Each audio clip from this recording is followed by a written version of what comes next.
శనివారం కొండగట్టు ఆలయానికి deputy CM Pawan Kalyan వెళ్లారు. ఇక పవన్ కళ్యాణ్ చొరవతో కొండగట్టు ఆంజనేయ క్షేత్రానికి టీటీడీ నిధులు మంజూరు చేసింది. టీటీడీ నుంచి 35 కోట్ల 19 లక్షలతో సత్రం, దీక్ష విరమణ మండపం నిర్మాణాలకు శంకుస్థాపన చేస్తారు. ఇప్పటికే అధికారులు అన్ని ఏర్పాట్లు చేశారు.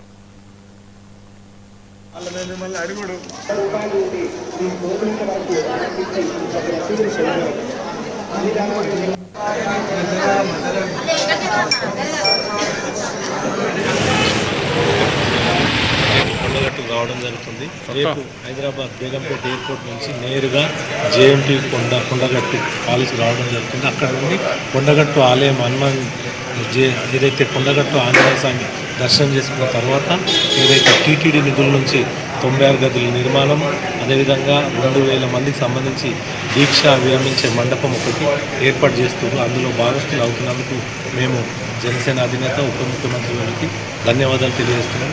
అదేవిధంగా ఇక్కడ ప్రోగ్రాం అయిన తర్వాత జనసేన పార్టీకి సంబంధించిన ముఖ్య కార్యకర్తలతో బృందావనం రిసార్ట్లో మీటింగ్ ఉంటుంది.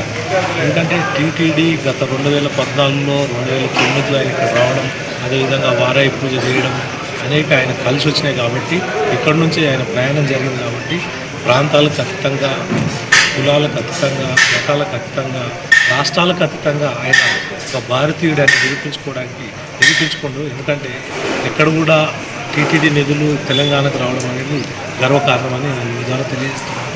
35 కోట్ల 19 లక్షల రూపాయలు టీటీడీ ద్వారా వచ్చిన డబ్బుల్ని ఇక్కడ ఏదైతే నిర్మాణం ఉందో ఈ భక్తులకు సౌకర్యాల గురించి 96 గదుల నిర్మాణం, 2000 మంది పట్టేలాగా ఓ మండపం ఏర్పాటు చేయడం అనేది మామూలు విషయం కాదు. ఇన్ని ఏళ్ల నుంచి ఎవరు కూడా ఈ కొండగట్టు గురించి పట్టించుకునే నాదుడు లేడు. అటువంటిది అక్కడ ఉప ముఖ్యమంత్రి వాళ్ళు పవన్ కళ్యాణ్ గారు ఈ చెరువుతో జరుగుతున్నాను మేము సంతోషం.